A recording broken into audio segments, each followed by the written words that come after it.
about this new book. Oh, by the way, I need a copy. Can I? Yes, may I? Thanks. Problem solved. Graphic novels take a long time. At least mine have. 5 years on one, 8 years on another. This really started 40 years ago when I was, I think I was a graduate student. And I found this collection of surrealist stories in a bookstore. And I was intrigued by surrealist painting, so I wanted to know more about surrealist writing. And what I discovered by reading this whole book was that I really didn't like surrealist writing. Some of the imagery, fascinating. You know, the old marriage of an umbrella and a sewing machine and an operating table, is that the famous phrase? That's great, you know, you never forget stuff like that. But those stories, forget them. They had no structure and nothing to hold on to, except for two. There was one which I used, is in this book, translated from the French. The French title was Le Tigre Mondain, the modern or worldly tiger. And it was translated badly by somebody, and they called it the fashionable tiger. I've seen it published as the society tiger, but I wanted to add, and did add, some graphic elements to it, expand the story in front and back, just to give it a little more substance. And so I did my own translation of French. That sounds very highfalutin, doesn't it? I have baby French, but I can read it pretty well. And I found an actual copy of the original book. And so with that and comparisons, anyway, blah, blah, blah. And then there was this other story by Leonora Carrington. Has anybody ever heard of her? No. Sarah, of course. Sarah and I spent 25 years down in Mexico in the winters, and there we had a friendship with an antique dealer who found fascinating things for us, sometimes in estate sales. And we bought a little Carrington drawing, which I really cherish. And she was an English woman who spent most of her life in Mexico, painting in a surrealist manner. She was part of the original surrealist group in Paris. But she ended up in Mexico, and her paintings are okay. Her writing was much the same as the other surrealist writings that I had read, except for this one story called The Debutante. I have remembered those two stories, the tiger one and hers, for decades, and have wanted to illustrate them. And so I had recently had a dream that I thought would make a good short story. So 3 is a good number, and my agent agreed. And then Bob Weil at Norton agreed, and he bought the book. But we had to get the rights to those two stories. And the Ferry estate was totally delighted with the whole idea. And so seemed to be the Carrington estate. They signed a document saying that I was free to go find a publisher, and which we did. Bob Weil at Norton said he would publish it. And I took that as liberty to go ahead with at least rough sketches for the story. I spent a year doing those rough sketches, and then was surprised that there was yet another document that had to be signed, a final document, a kind of final go-ahead to publish. And the estate refused. It wasn't because my art had anything wrong with it, apparently, but the estate, I found out then, consisted of two brothers who hadn't spoken to one another for over 10 years, both in their 70s, One was perfectly happy to participate in this project. The other said, no, only Mother should illustrate her own stories. Well, Mother had been dead a long time. And, so there wasn't a chance of that happening. I think there was a financial motive because while I was illustrating this book, I was sort of surprised and delighted that the Venice Biennale, last year's Venice Biennale was named after a book that Carrington wrote called The Milk of Dreams, which was totally lovely and an appropriate title for a totally, an all-woman show at the Biennale. I think that fact and the fact that Carrington, a painting of hers had sold recently in New York for $20,000, made the other brother think that his ship was coming in. And maybe it will. I'll be happy for him if that happens. But I was in despair because my book was gone out the window. I needed 3 stories. And so about 2 months later, as I was scrolling around through the internet looking for something, I came across this incredible story by a man I had never read, but whose name was Lincoln Michel. And it was called Moon Aches.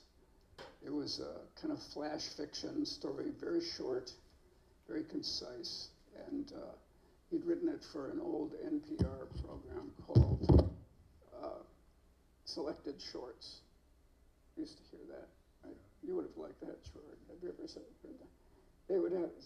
They would take various short stories by various authors, and some actor would get up on stage at Lincoln Center or someplace and read it aloud to the audience. And so I was fascinated by Moon Aches. And hitting your microphone. oh, I'm doing that, yes. aren't I? Yeah, sorry. I called up my friend, author Brian Evanson, who's a horror fiction writer, and he seems to know everybody. I don't know how, but I guess it's just traveling around as much as he does. And I said, have you ever heard of Lincoln Michel? He said, yeah, he spoke at my class last week. And I said, oh, do you think you might put me in touch with him? And he said, sure, you'll love him, he'll love you. And so it happened. And we did love each other. We've never met, but he was so easy to work with. And he was very eager to do it. And Bob Weil, my editor, liked the story. All he wanted, he said, we'll use his title. We'll use his book as the title. But you need to change that title. I don't like Moon Aches. It's not commercial. He said, I want you to put Werewolf in the title somewhere. So after 2 weeks of working on it, Lincoln came up with Werewolf at Dusk, and I think it's perfect title for this book. So that was the evolution of this collection. Now I'm going to give you the full illustrator's experience. I'm going to read the manuscript that I read online by Lincoln Michel, and I'm not going to show you what I did with it until afterwards. So you can close your eyes and imagine what kind of pictures you might have seen or in your head, that you're seeing in your head as you listen to it, because I think it's very evocative. I used to wake up in strange places, park benches in unfamiliar cities, orange groves among the fallen globes, suburban backyards, motel parking lots on the edge of dark woods. I'd be covered with blood, but still alive. That was a long time ago. Now, when the moon takes over the sky, I'm lucky if I can overtake an injured squirrel or stumble across a tire-flattened cat. Most mornings I wake up, stomach grumbling, behind dumpsters or crushing flowers in community gardens. Today it's a school playground and a policeman shaking his head. Don't make me haul you downtown, Gramps. Go home and sober up. I managed to hobble home and shower off the blood, put on a clean pair of jeans and a fresh sweater, and then head out again. A dog walker passes me, a half dozen mutts barking and straining at their leashes. My body used to have that power. Notice he hadn't even said he's a werewolf yet. You know? Now it takes me a half an hour to get to the store. Sleeping on the playground slide has left me stooped over like a question mark. My knee is inflamed, my hip aches. A small child, barely a snack, has to help me across the street. I've always feared the moon, ever since I got lost on a family camping trip and heard the howl. The reason for that fear has changed. It used to mean I'd hurt other people. Now it means I hurt myself. What do I even look like now when the full moon draws out the wolf inside of me? Mangy gray fur and wrinkled skin that clings to my skeleton like a dirty towel. Liver spots on my hairless belly, cracks in my calcium-deficient claws. Once I was a monster, now I'm more a waif than a wolf. Finally, I make it to the local pharmacy. They sell Luna bars, moon pies. My monthly nightmare repackaged as tasty treats. My trembling hand drops the items on the counter. Advil, Pepto-Bismol, Bengay, Band-Aids, ice pack, knee brace. It looks like Grandpa's having a party tonight, the cashier says. Don't get too crazy with this stuff. He has a flush, round face, just the right amount of marbling in the muscle. When I was younger, I would have hidden in the park until he walked home. I was full of life back then, my whole life ahead of me, like a wide open field to sprint through, the wind in my fur. Perhaps this is what we all transform into in the end. A tired old dog, alone and unloved, barking impotently at the dark sky. The end. Now let me show you what I did.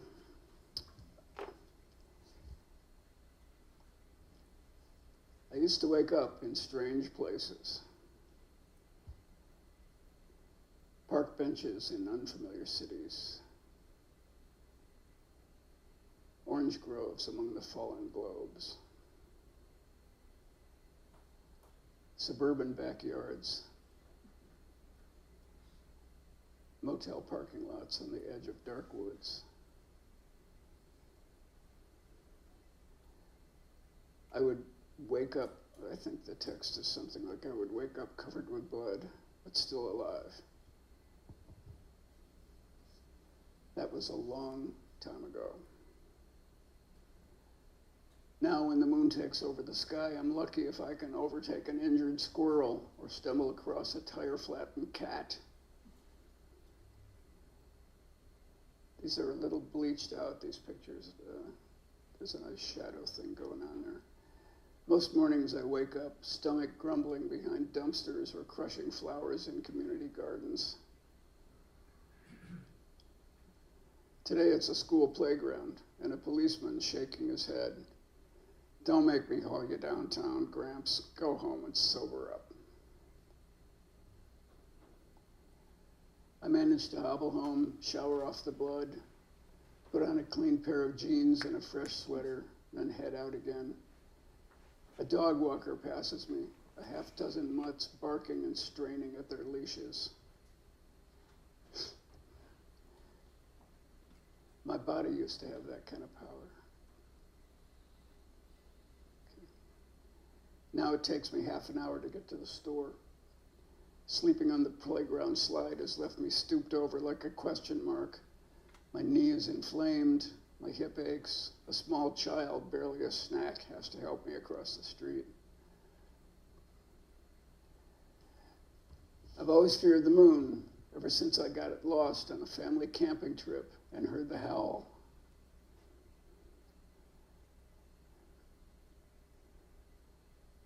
A couple of wordless pages here. Next. Okay. The reason for that fear has changed. It used to mean I'd hurt other people. Now it means I hurt myself. Okay. What do I even look like now when the full moon draws out the wolf inside me? Mangy gray fur and wrinkled skin that clings to my skeleton like a dirty towel. Liver spots on my hairless belly, cracks in my calcium-deficient claws. Once I was a monster. Now I'm more a waif than a wolf.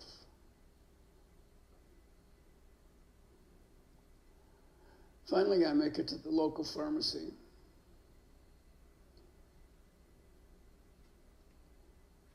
Okay. They sell Luna bars, moon pies, my monthly nightmare repackaged as tasty treats. My trembling hand drops the items on the counter. Advil, Pepto-Bismol, Bengay, Band-Aids, ice pack, knee brace. Looks like Grandpa's having a party tonight, the cashier says. Don't get too crazy with this stuff.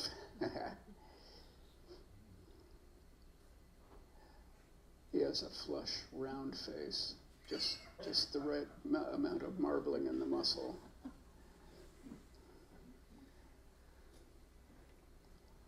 When I was younger, I would have hidden in the park until he walked home.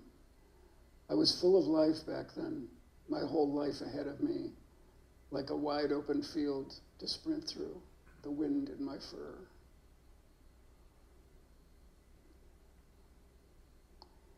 Perhaps this is what we all transform into in the end, a tired old dog, alone, unloved, barking impotently at the dark sky.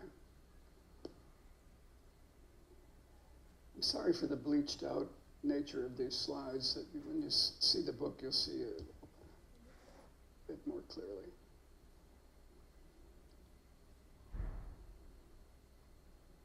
And one last one.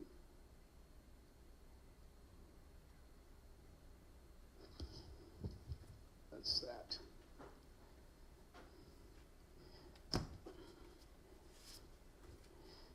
For the other two stories, I'm going to read to you from a good review, which sort of summarizes things better than I can for my own work.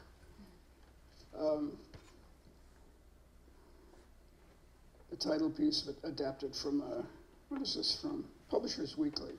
It's a good review.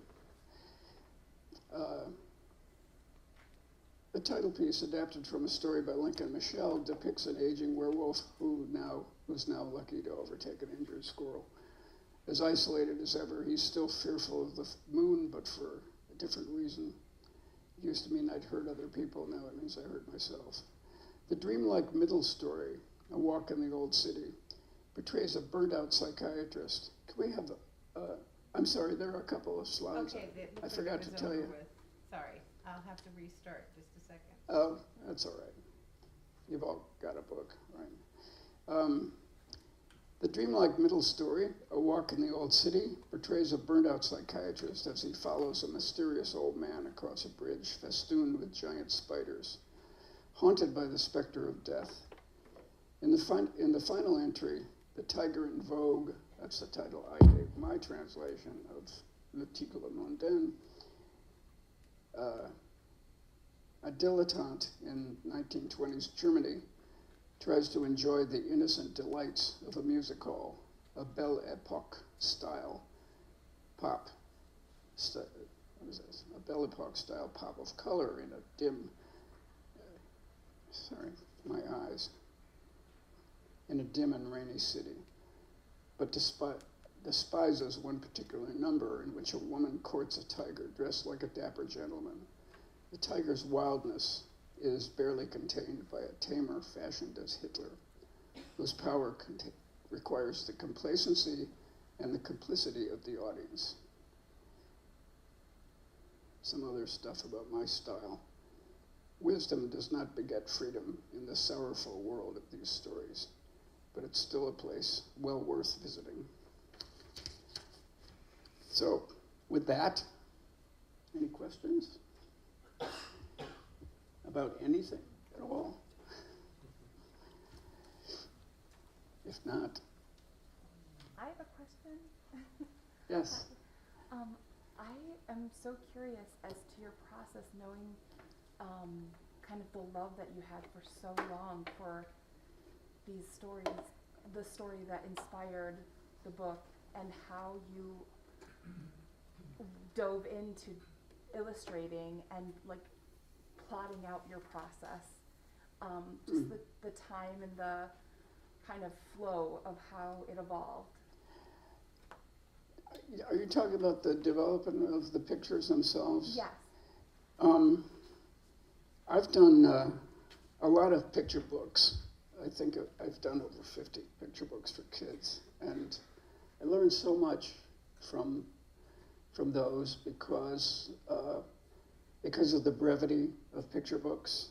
You get a certain number of pages that you've got to tell the story within.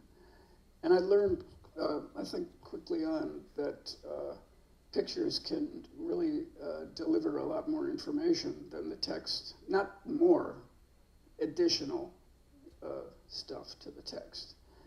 And that excited me. But I practiced on 50 or 56 of those books before attacking this. And of course, I also had my graphic novel and my graphic memoir and another novel that I have to include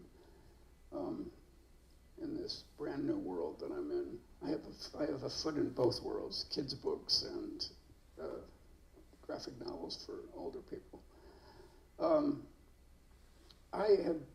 All I can tell you really, in brief, is that I've watched a lot of movies, and I never was a big comics fan, except for one called Pogo, which some of us remember from our youth. The movies, the cinema has taught me a lot about sequencing and when to have a close-up and when not, So do you dream, like, is the envisioning of it in your mind kind of free and loose, and then you start to architect or like build it from your page and layout? Like, do you spend a long time in that just dream state? Sketching. Yeah, sketching. Yeah, I do, and I've done that with all my books. I do a lot of sketching.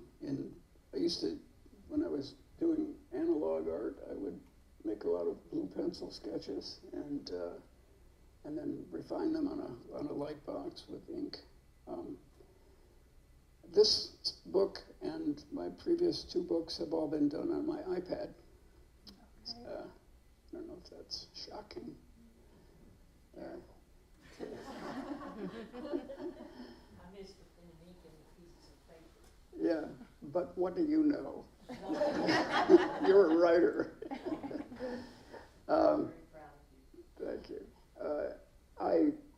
I vowed that I would never touch a computer years ago, but things have gotten to the point where it's just so damn magical what can be done.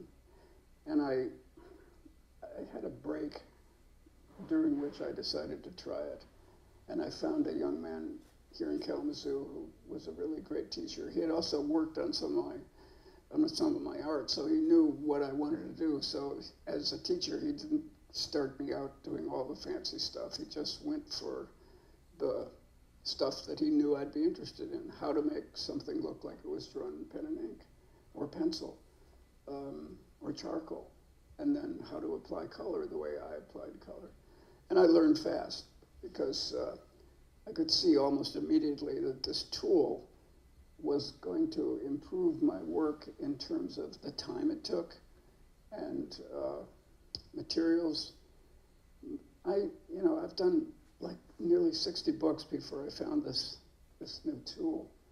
And my burn barrel out in the back of our country home was constantly smoking, with abandoned sketches. If I'd saved them all, Sue would never have had room. You'd have had to give me that room back there, a whole warehouse. So that my stuff looks like it used to look. There's no change.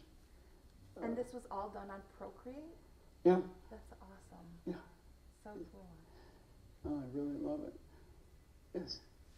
So, for somebody who only uses pen and ink, with a computer, do you use they call it like a stylus or something, where you actually have the pen? They call it an Apple Pencil, Okay. and there are hundreds of brushes to choose from. Brushes. And then my original question, because you sidetracked me with that. So when I'm reading this, I find all sorts of personal applications, cultural applications, friends, people who've passed. When you were originally reading the story and then doing your sketches, were there multiple levels like that going through your mind when you were doing the sketches, or was it more like you stuck to the surface level of the story and the levels kind of developed after? It's a good question. I'm not sure I know how to answer it. I tend to forget, the process. Once it's a book, I tend to forget all the pain of developing the sketches. But that having been said, I think the sketch stage is maybe the best part of it. Hitchcock, used to storyboard his every film, so every shot was drawn out panels, and he always said, "That's my favorite part of making a film. The shooting is a bore," and I agree with that. That's why you shouldn't have burn barreled all those sketches. Yeah, but I always ask myself, do I really want to see this hanging on somebody's wall 20 years from now? David, yeah. This is more an observation than a question. I'm 80, so I qualify for an aged person. And when I was a wee lad, my mother said, most convincingly, David, don't go to horror shows.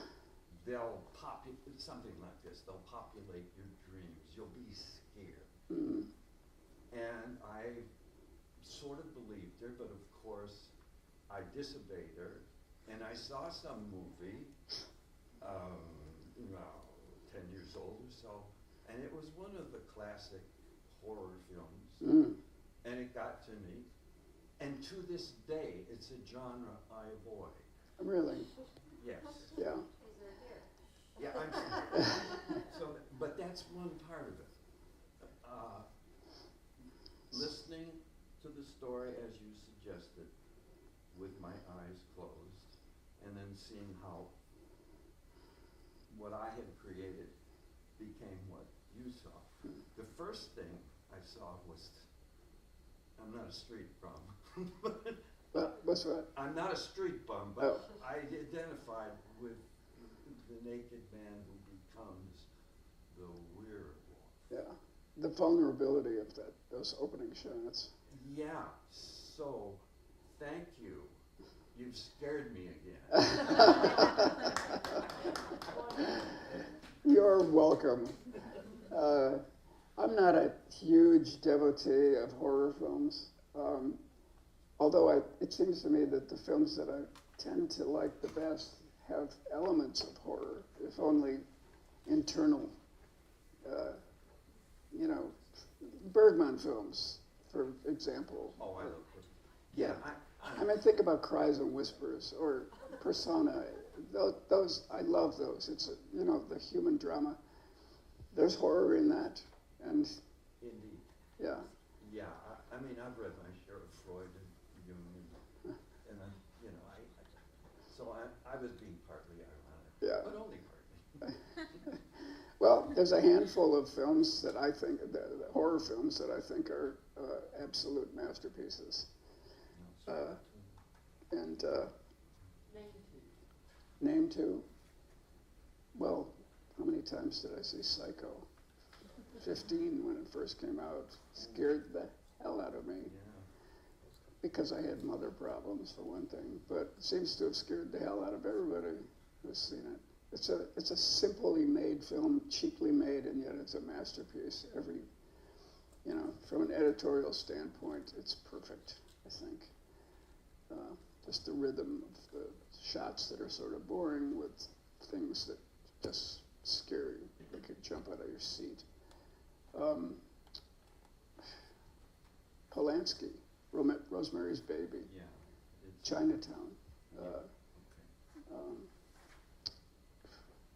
When I was 10, and we didn't have a TV, I remember we were visiting somebody in an apartment in Chicago who had a TV. And while she and my mother were off in another room doing whatever they were doing, talking about whatever they were talking about, I turned the TV on and saw an afternoon broadcast of a film called, oh my God, it's just flown out of my ancient head. James Agee wrote the screenplay. Charles Lawton directed. Night of the Hunter. Night of the Hunter. Again, it's sort of a badly acted film. It's deeply flawed in some ways, but it's an absolute masterpiece. And I never forgot that. I think that shaped my taste. Yeah. Somebody at Yale, a fellow student, she said, "I think you're a filmmaker. I think you ought to make movies. Forget about art." But I never had that opportunity. Nor do I want it. Too many people involved. Yeah, I like my solitary life. Anything else? Yeah. I have a question. So are you still carrying a sketchbook at all? Yes. We have lots of your sketchbooks, and I love being able to look at sketches you were making in the early planning stage and where they come out in the books. Mm. So are we going to have any more of that in the archive, or is everything on the iPad now? Pretty much it's on iPad, but I have recently forced myself to go back to the sketchbooks. Especially when we're on the road. I have a large iPad, and when I first got it, I took it with me on a trip. It was sort of fun to be able to, lay in the color or change it at will, but it was a little awkward. So I've gone back to the discrete nature of the sketchbook.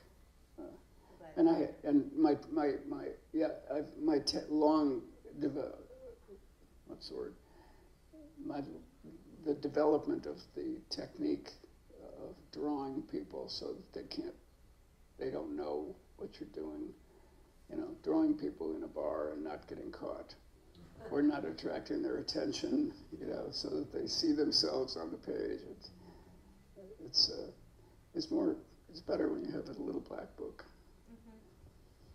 Yes. Was it hard to make the switch tactily? Was it go from the feel of it, sketching with a pencil, or Very different. and then going Drawing. Do you miss it? At first, I didn't think I could get used to the plastic, drawing on plastic. But you can actually buy a sheet that has. Have you done that? I haven't done it, but I was thinking about it. Yeah, I think it costs $30, and you can paste this thing on the screen, and it gives you the feeling like you're working on a nice piece of French paper or something. I'd like to try that, but I don't care now. I mean, the effect on the screen is so magical. To be able to reproduce a charcoal, a swatch of charcoal, or whatever you choose, really, paint.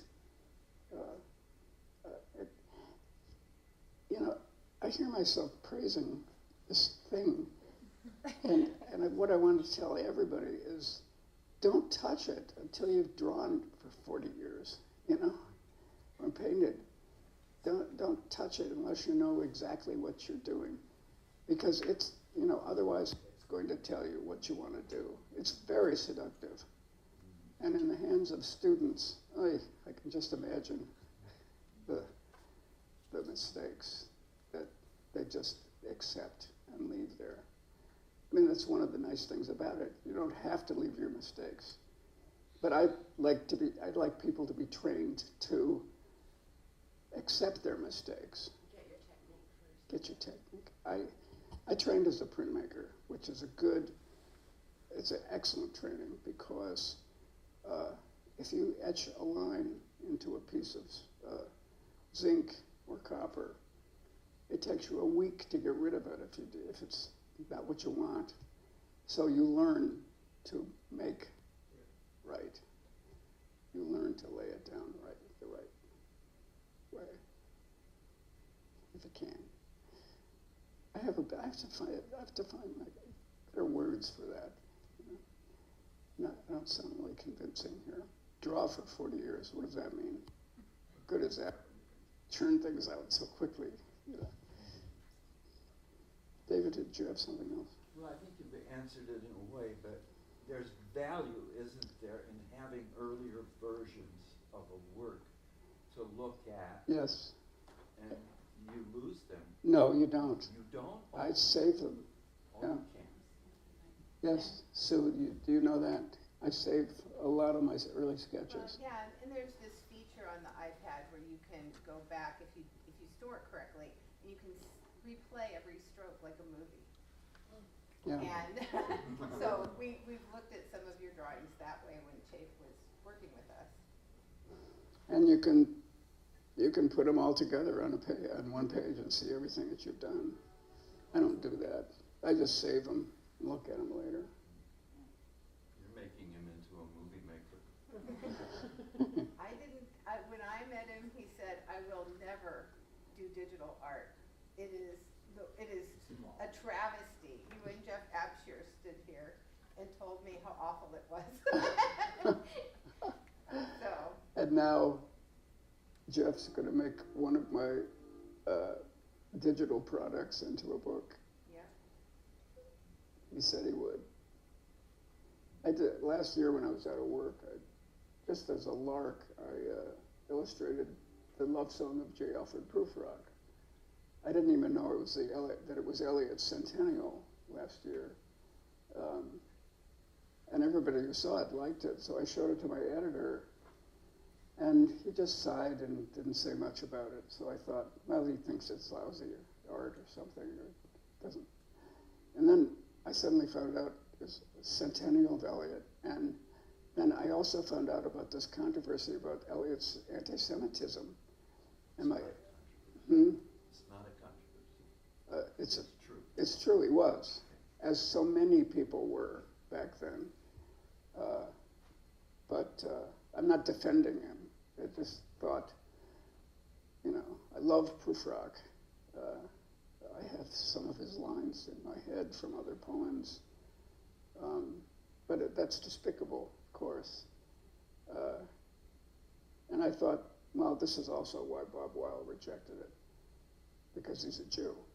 And then I found out that Bob had published this marvelous definitive edition of The Wasteland with all the preparatory stuff that he did and Pound's input to it. And I talked to my agent and I said, Bob rejected my story, and yet here he was publishing something. I thought he was, you know, against Eliot because of his anti-Semitism. And she said, of course he published his book on the Wasteland.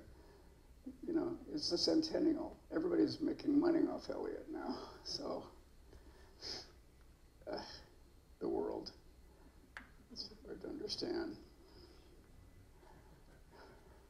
Yes? Since she said that at one time you had said you would never do digital, and now you do digital. Yeah. and you just said you would never do a movie. Does that mean like maybe an animated movie? Then you wouldn't have to work with a lot of people. Just throwing it out there. Or stop motion. Oh? Well, it's possible. I did wake up this morning with an idea for something, but I don't know.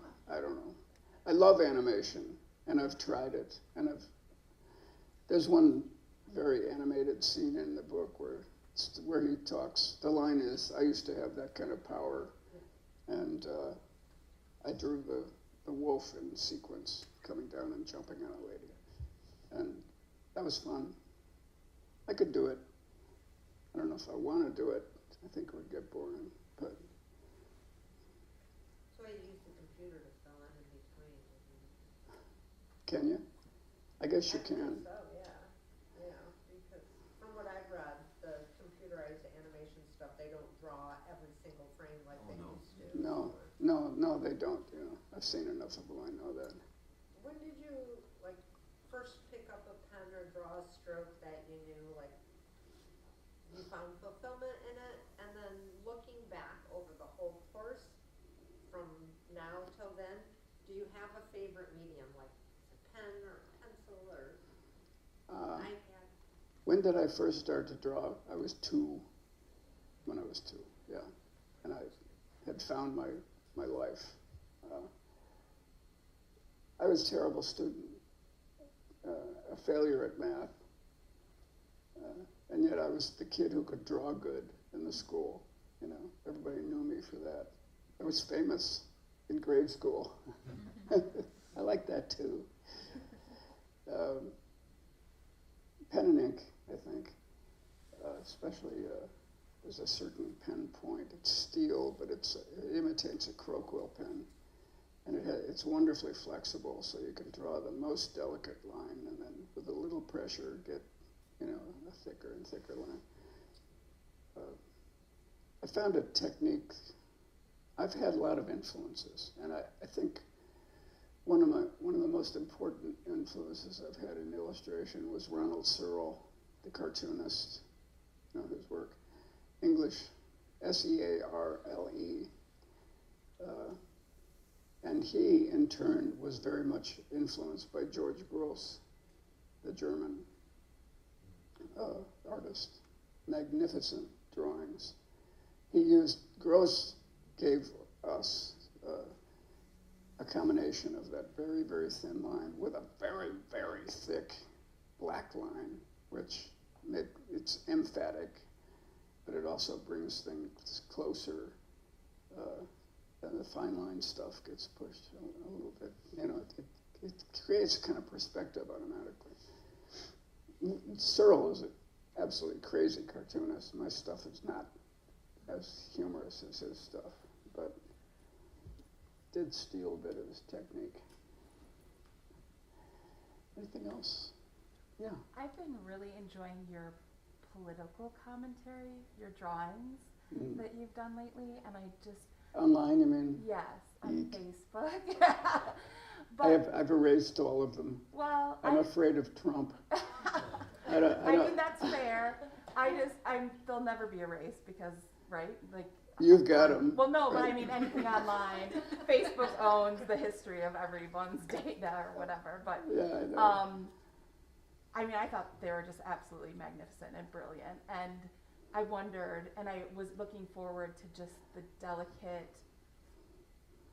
but sharp nature of the layers of political context that can be found in your work and in this new work, and just wondering if you were ever thinking of doing something that was very overtly, blatantly anti-Trump. Well, just your wit and humor in your drawings, and they're so well detailed, and they pack such a punch just in that. Thank you. Yeah, one view. Here's another view. I have admired and worked hard at caricature for a long, long time, but you don't see it anymore. It's not in the papers. It's not. You just don't see Steve Brodner, and I mean, you see Harry Bliss on not Harry Bliss, but the guy on the New Yorker covers. His name just flew out of my head. But his stuff is sort of gentle. But there were, the New York Times, up until recently, was just filled with savage caricatures. And mine, they're not that nasty, but they're strong, I think. But I suddenly realized, when I heard that a 17-year-old girl had been arrested in Russia for putting tags on, slightly political things against Putin on cereal boxes, and they put her away in jail. She's there now for 20 years or something. And I thought, the knock in the middle of the night is perfectly possible if this man gets into the presidency. He's a nightmare. He's crazy. He's a sociopath, and I could see my whole family being ruined because of what I did on paper. Plus, I realized making fun of somebody just based on their looks is what he does. I mean, his imitations of Biden recently, it makes me want to vomit. He's so unfair, and claims that everybody's unfair to him. That's his technique. But he's evil for that kind of grade school, middle school bullying. And caricature, in a way, is the same. And so, anyway, I thought I could sacrifice my caricatures, but you're right, I can't. They're floating around out there somewhere. And I'm sure it felt good in the moment to release them, and you made something out of that kind of disgust of the reaction. I wouldn't want to be compared to him. Right. Yeah, but they were fun to do. Right. And I might end up doing more, I don't know. You see, David Small for a while could become David Levine. Great genius. Yes. Yeah, and I've worked in that crosshead style too for a while. But he influenced so many people. Maybe some people don't know who we were referring to. David Levine used to be the official artist for the New York Review of Books, and interesting to learn that he was hardly ever paid anything for what he did. They made plenty of money off him, but they never supported him very well. He lived in some dump up in the Upper West Side his whole life. Absolutely brilliant. Yeah. There's one thing I was going to tell you. I've sat on my head. Sorry. Did you have one more question? Or somebody raised their finger, I thought. Well, thank you so much for coming. Really enjoyed talking to you.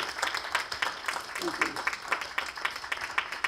And I've signed a bunch of books out there, but if you want them personalized, if you buy one and want a name inscribed in it, I'd be happy to do that and answer any other questions you might have. And again, thanks. Yeah, that's